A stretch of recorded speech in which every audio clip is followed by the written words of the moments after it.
नासिर अली हैं जर्मनी से। वो कहते हैं कि जी कमर ज़मान कायरा कहते हैं मुस्लिम लीग नून पंजाब की हुकूमत को गिराना नहीं चाहती। तो मैं पूछना चाहता हूँ कि नून पंजाब में हुकूमत क्यों नहीं गिराना चाहती? क्या ये लोग जानते हैं किसी और कहने से पंजाब के हालात बेहतर हो जाएंगे और आइंदा इंतखाबात में पंजाब से नून लीग का सफाया हो जाएगा? अच्छा नासिर अली साहब, ये बात आपकी जो है मैंने कमर ज़मान कायरा का ये ख़्याल नहीं पढ़ा, मेरी नज़र से नहीं गुज़रा होगा। आप कह रहे हैं तो डेफिनेटली ठीक कह रहे होंगे, लेकिन और जिस खदशे का इजहार ने, जो फुट नोट आपने लगाया है कि क्या नून लीग इसलिए गवर्नमेंट पंजाब में इनकी हुकूमत नहीं गिराना चाह रही कि ज़ाहिर है कि जो भी आएगा बुज़दार से तो ज़्यादा एक्सपीरियंस होगा, ज़्यादा समझदार होगा, ज़्यादा सियाना होगा, ज़्यादा एक्सपोजर होगा, और अगर कोई तेज़ तरार बंदा, समझदार बंदा आ गया और उसने परफॉर्म कर दिया तो नून लीग का सफाया हो जाएगा। इसमें मुझे ज़ाती तौर पे भी कोई शक नहीं है, लेकिन एक चीज़ का मैं इजाफ़ा करूँगा, सफाया तो बहुत कॉम्पिटेंट बंदा भी अगर आ जाए तो सफाए वाली बात नहीं होगी, लेकिन नून लीग का वोट बैंक जो है पंजाब में वो बहुत बुरी तरह मुतासर हो सकता है अगर कोई ऐसा डिलीवर करने वाला और काबिल। और एक और बात मैं आपको बताऊं कि प्रोटीन वाइज तो मुझे नहीं पता, एक ही जैसा होगा मुर्गी का और बत्तख का अंडा। मुर्गी का अंडा इसलिए हिटता है कि वो शोर बहुत मचाती है। तो एक तो बुज़दार साहब ऐसे को ढीले ढूले आदमी हैं, उनका एक्सपोजर भी नहीं है, पता ही कख नहीं। और दूसरी बात ये वो कम्युनिकेशन में, और ये सिर्फ उनका नहीं, वो पूरी की पूरी पीटीआई का प्रॉब्लम है। वो कम्युनिकेट करते भी हैं तो भोंडी बातें करते हैं और भोंडे तरीके से करते हैं। उनको अपना माफ़ी ज़मीर या मुद्दा बयान करना ही नहीं आ रहा। आपका ख़दशा बहरहाल दुरुस्त है। और ये जो बात है कि जी दोबारा पीडीएम, क्या पीडीएम, पोलियो ज़्यादा से लोग हैं, ये सारे बदनाम ज़माना लोग हैं, इतनी देर से लगे हुए हैं। कभी वो कोई इधर चोंच मारता है, कभी को उधर चोंच मारता है, तो क्या निकला है इन्होंने? और जो अपोजिशन होते हुए भी मुत्तहिद नहीं है तो इक़्तिदार में मुत्तहिद होंगे या इक़्तिदार के लिए मुत्तहिद होंगे, सवाल ही नहीं पैदा होता।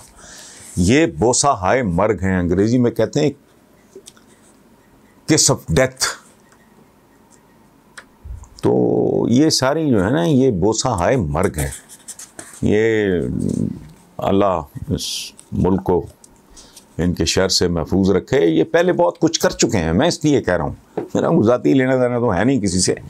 ये अगर किसी जोगे होते मुल्क यहाँ डेफिनेटली ना होता हमारा।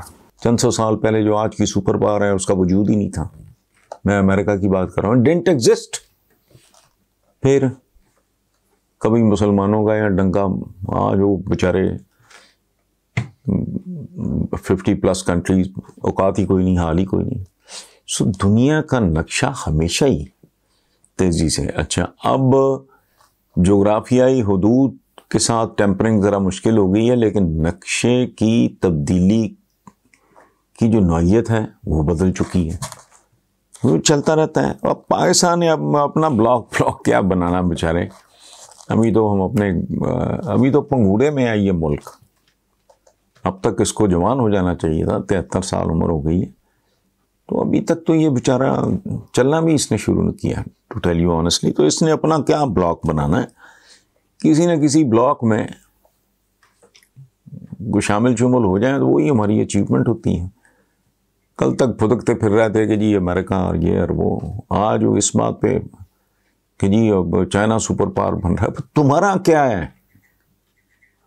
मतलब वो बड़ा मशहूर लतीफ़ा है कि वो मरासियों का बच्चा था तो उसने चौधरी से पूछा, बाप से पूछा कि अगर चौधरी मर जाए, उसने कहा उसका बेटा, उसने कहा वो अगर मर जाए, उसने कहा उसका बेटा, उसने कहा उसका बेटा है ही नहीं, फिर उसने कहा उसका चाचा, अगर वो मर जाए फिर उसका चाचा। वो थोड़ी देर के बाद बाप को समझ आई, उसने कहा ये सवाल जवाब बंद कर, सारा पिंड भी मर जाए पुत्र, साड़ी बारी नहीं आनी।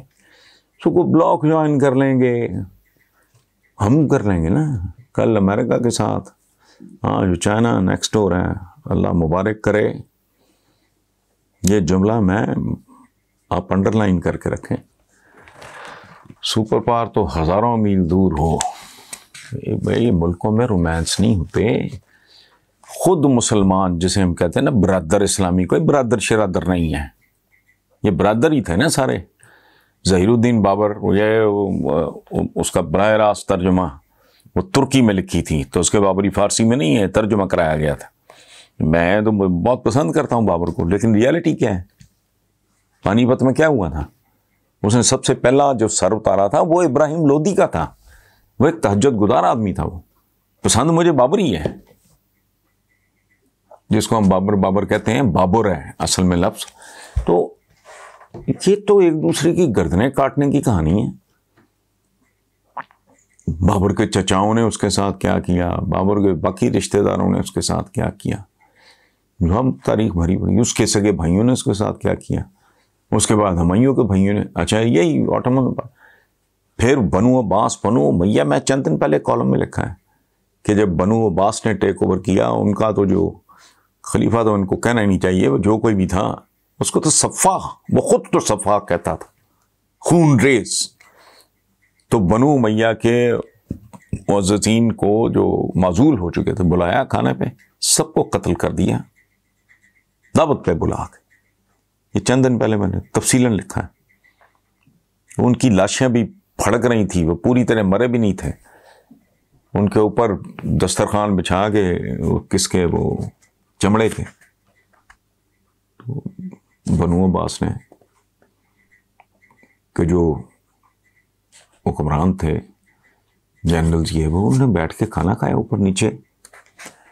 बरादर तड़प रहे थे, कुछ मर चुके थे, कुछ मर रहे थे।